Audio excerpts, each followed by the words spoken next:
Good evening, my darlings, and welcome to the 10th of October 2025. Tonight's scary tale is The Crowd by Ray Bradbury from 1943.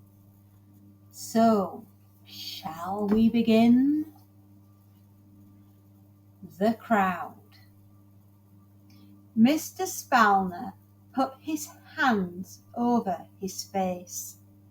There was the feeling of movement in space, the beautifully tortured scream, the impact and tumbling of the car, with wall through wall, over and down like a toy, and it hurled out of it.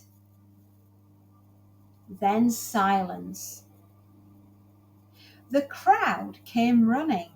Faintly, where he lay, he heard them running. He could tell their ages and their sizes by the sound of their numerous feet over the summer grass, and on the lined pavement, and over the asphalt streets, and picking through the cluttered bricks to where his car had flung himself half into the night sky, still spinning its wheels with a senseless centrifuge. Where the crowd came from, he didn't know. He struggled to remain aware, and then the crowd faces hemmed in upon him, hung over like a large glowing leaves of down-bent trees. They were a ring of shifting, compressing, changing faces over him, looking down, reading the time of his life or death by his face, making his face into a moon dial, where the moon cast shadow from his nose out upon his cheek, to tell the time of breathing or not breathing any more ever. How swiftly a crowd comes, he thought, like the iris of an eye, compressing in out of nowhere. A siren, a police voice, movement. Blood trickled from his lips as he was being moved into an ambulance. Someone said, "Is he dead?" And someone else said, "No, he's not dead."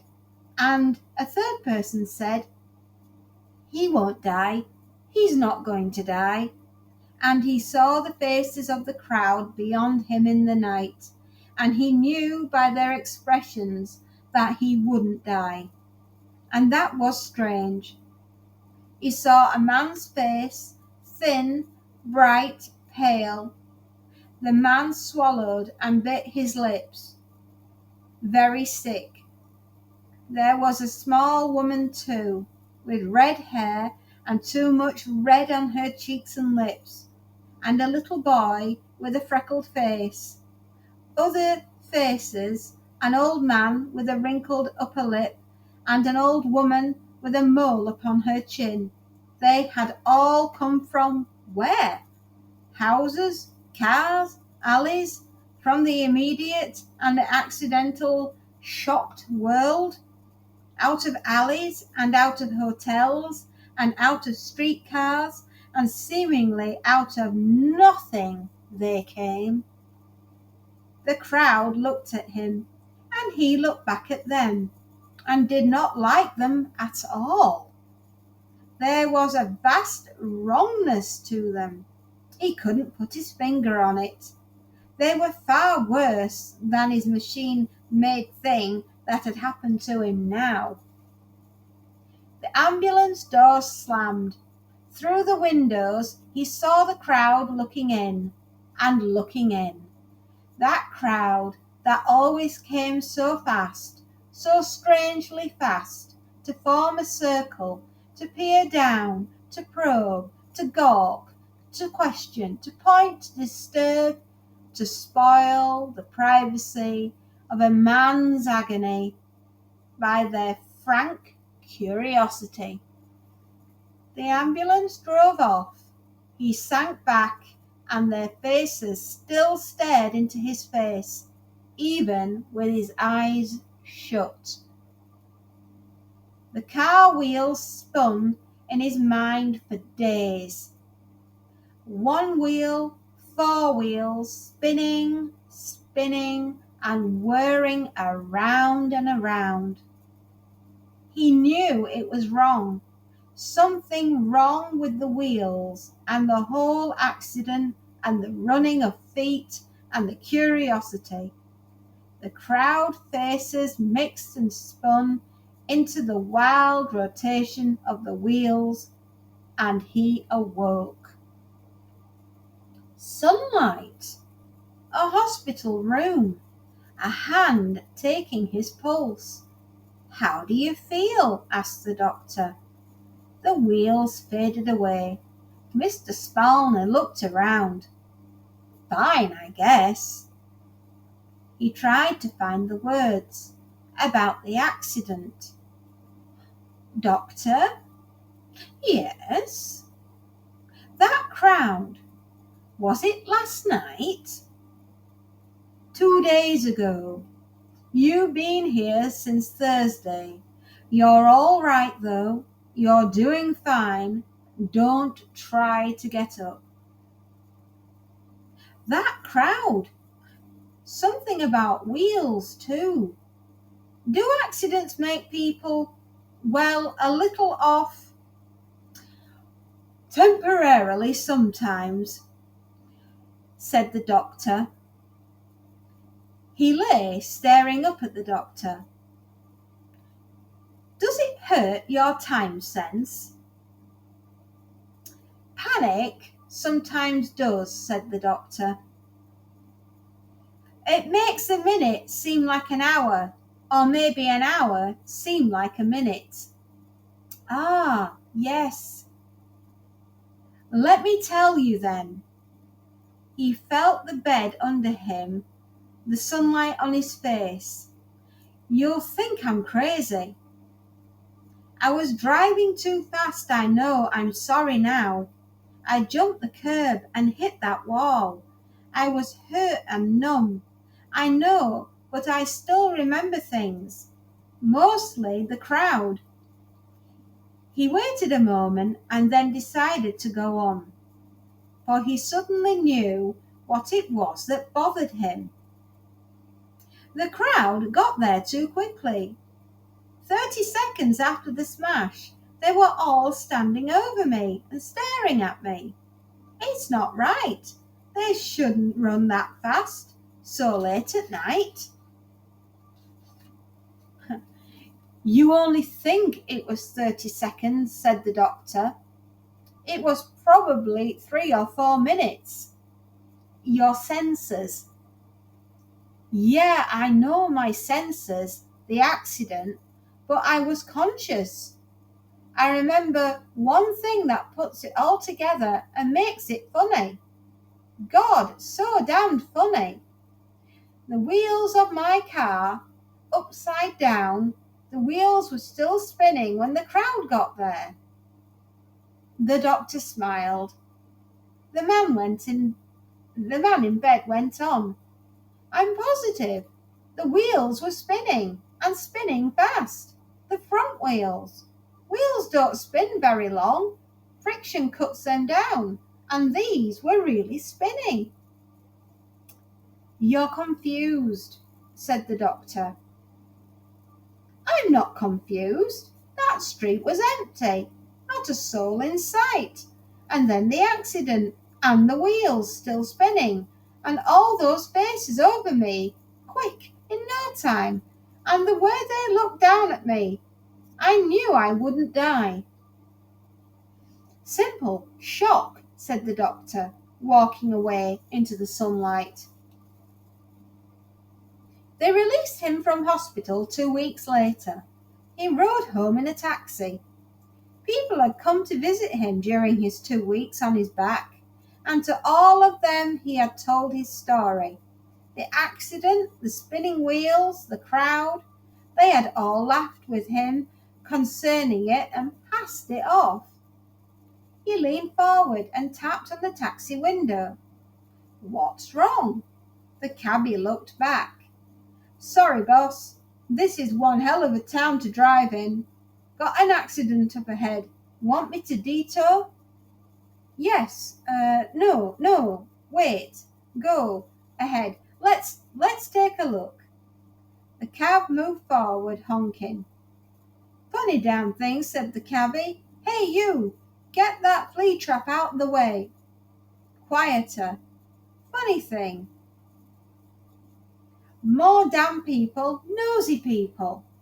Mr. Spalner looked down and watched the fingers tremble on his knee.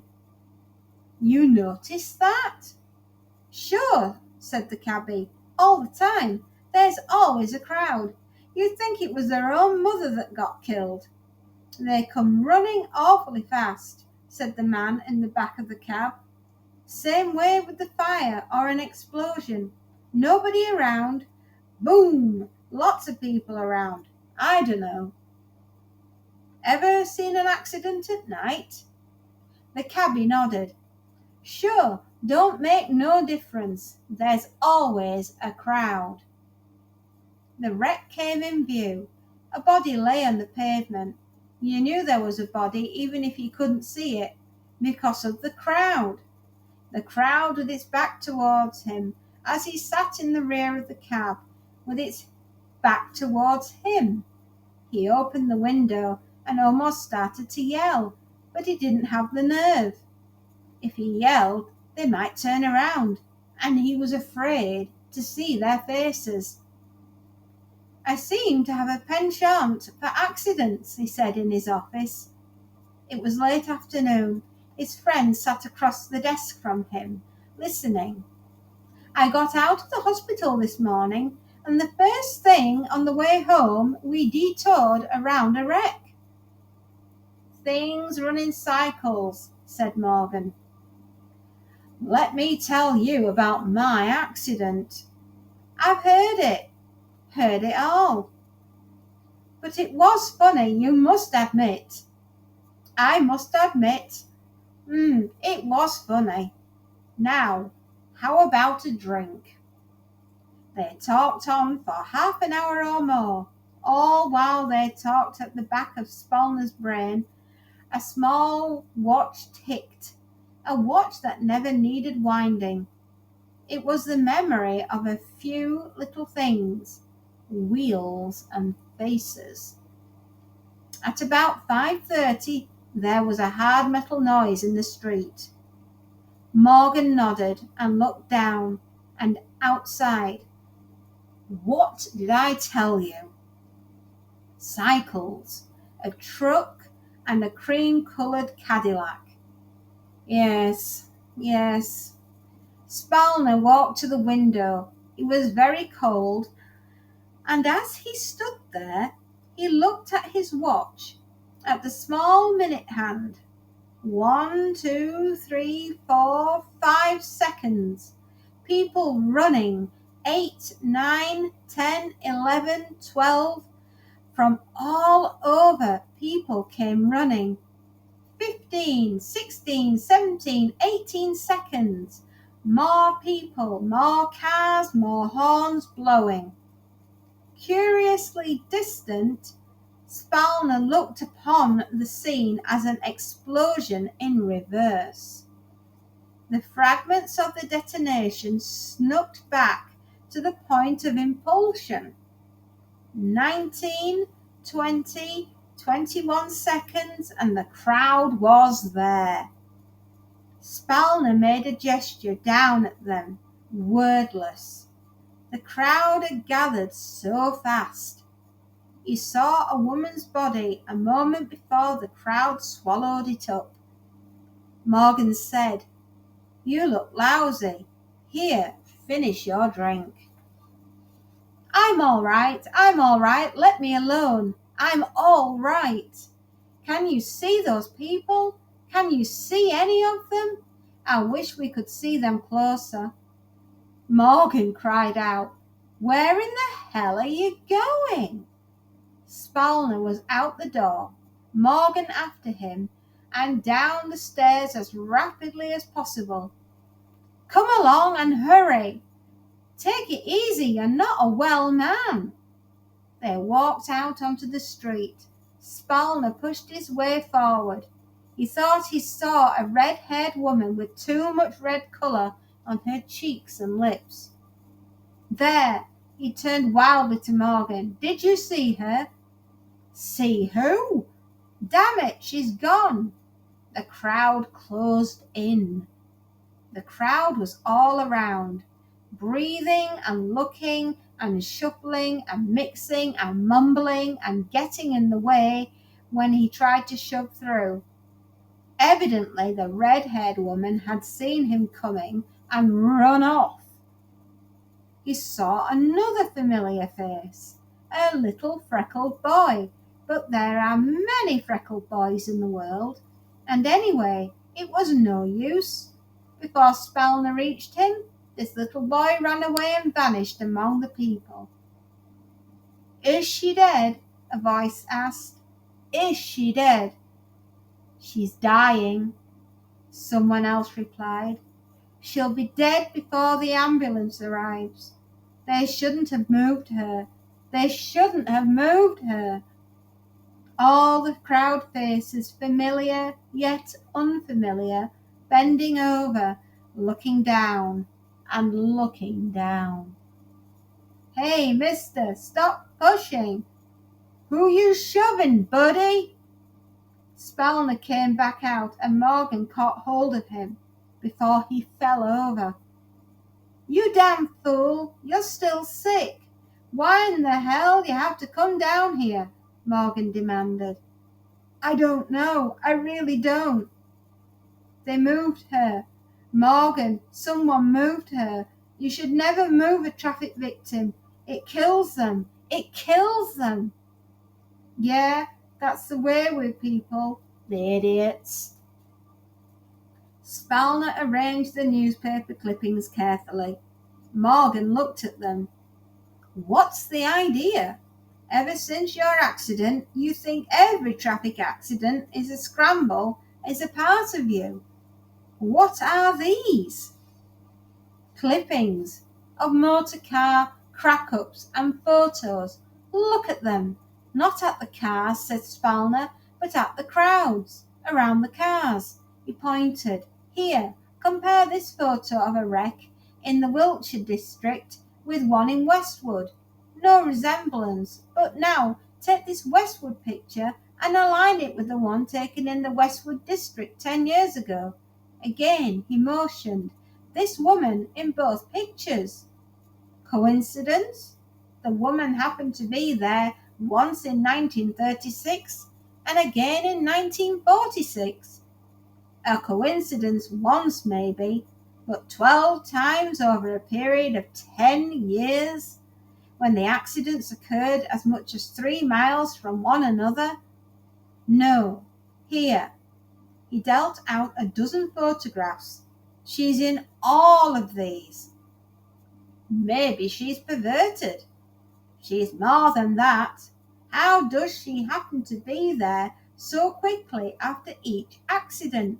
And why does she wear the same clothes in pictures taken over a period of a decade? I'll be damned, so she does. And last of all, why was she standing over me the night of my accident 2 weeks ago? They had a drink. Morgan went over the files. What you do? Hire a clipping service while you were in the hospital to go back through the newspapers for you? Spalner nodded. Morgan sipped his drink. It was getting late. The street lights were coming on in the streets below the office. What does all this add up to? I don't know, said Spalner, except that there's a universal law about accidents. Crowds gather. They always gather. And they, like you and me, people have wondered year after year why they gathered so quickly and how. I know the answer. Here it is. He flung the clippings down. It frightens me. These people, mightn't they be thrill hunters, perverted sensationalists with a carnal lust for blood and morbidity? Spalner shrugged. Does that explain their being at all the accidents? Notice they stick to certain territories. A Brentwood accident will bring out one group, a Huntington Park another, but there's a norm for faces. A certain percentage appear at each wreck. Morgan said, they're not all the same faces, are they? Naturally not. Accidents draw normal people too, in the course of time, but these I find are always the first ones there. Who are they? What do they want? You keep hinting and never telling. Good Lord, you must have some idea. You scared yourself, and now you've got me jumping. I've tried getting to them, but someone always trips me up. I'm always too late. They slip into the crowd and vanish. The crowd seems to offer protection to some of its members. They see me coming. It sounds like some sort of clique. They have one thing in common. They always show up together. At a fire or an explosion or at the sidelines of a war, at any public demonstration of this thing called death. Vultures, hyenas, or saints. I don't know which they are. I just don't know, but I'm going to the police with it this evening. It's gone on too long. One of them shifted that woman's body today. They shouldn't have touched her. It killed her. He placed the clippings in a briefcase. Morgan got up and slipped into his coat. Spalner clicked the briefcase shut. Or, I just happened to think. What?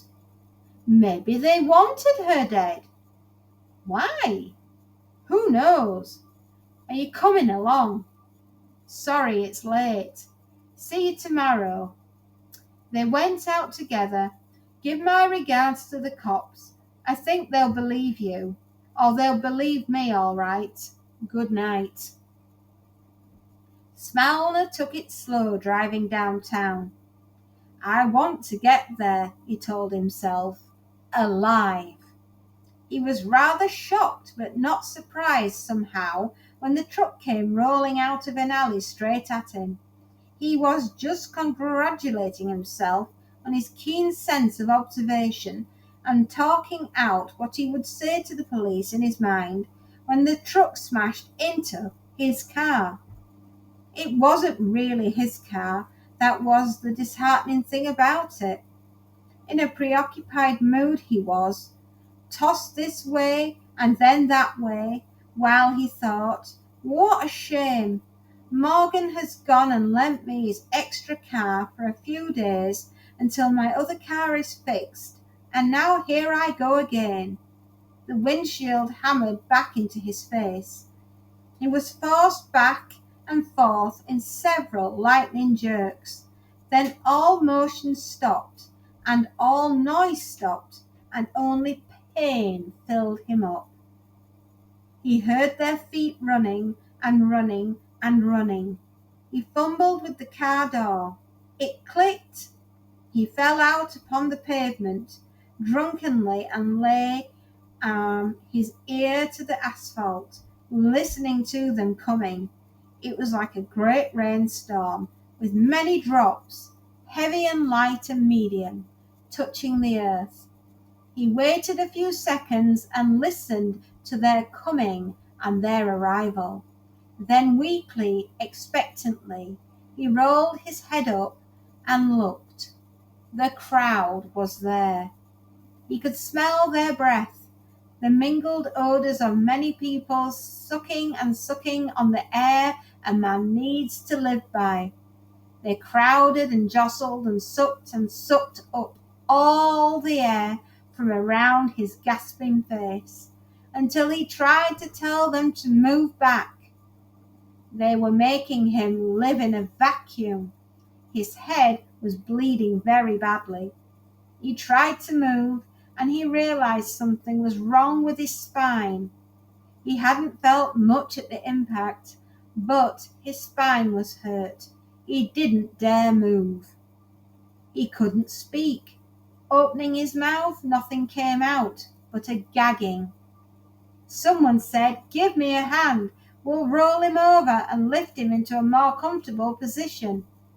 Spalner's brain burst apart. "No, don't move me." "We'll move him," said the voice casually. "You idiots! You'll kill me! Don't!" But he could not say any of this out loud. He could only think it. Hands took hold of him. They started to lift him up. He cried out and nausea choked him up. They straightened him out on the ramrod of agony. 2 men did it. One of them was thin, bright, pale, and an alert young man. The other man was very old and had a wrinkled upper lip. He had seen their faces before. A familiar voice said, "Is he dead? Is he dead?" Another voice, a memorable voice, responded, "No, not yet. But he will be dead before the ambulance arrives." It was all a very silly, mad plot. Like every accident, he squealed hysterically at the solid wall of faces. They were all around him, these judges and jurors, with their faces he hadn't seen before. Through his pain, he counted their faces. The freckled boy, the old man with the wrinkled upper lip, the red-haired, red-cheeked woman, an old woman with a mole on her chin. "I know what you're here for," he thought. "We are here just as you are at all accidents, to make certain the right ones live and the right ones die. That's why you lifted me. You knew it. You knew it would kill me. You knew if I'd lived, if you'd left me alone. And that's the way it's been ever since time began. When crowds gather, you murder much easier this way. Your alibi is very simple. You didn't know it was dangerous to move a hurt man. You didn't mean to hurt him."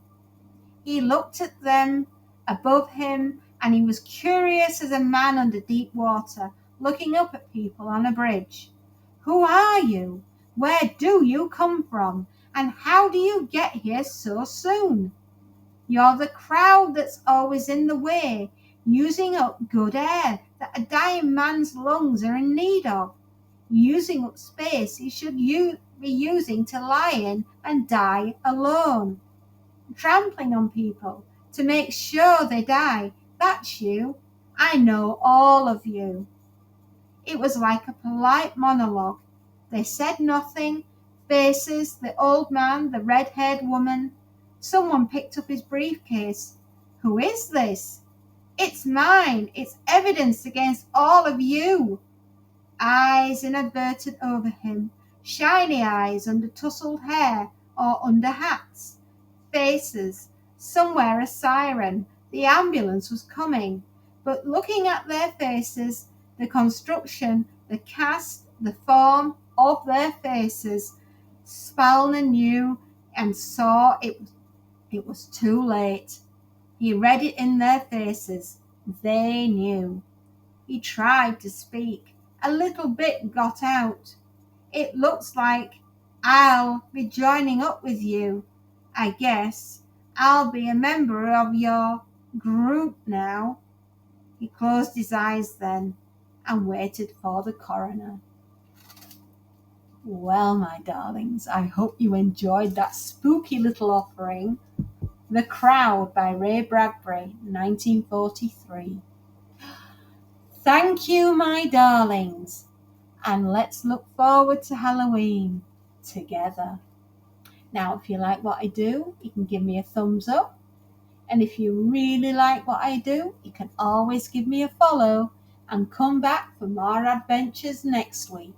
Goodbye.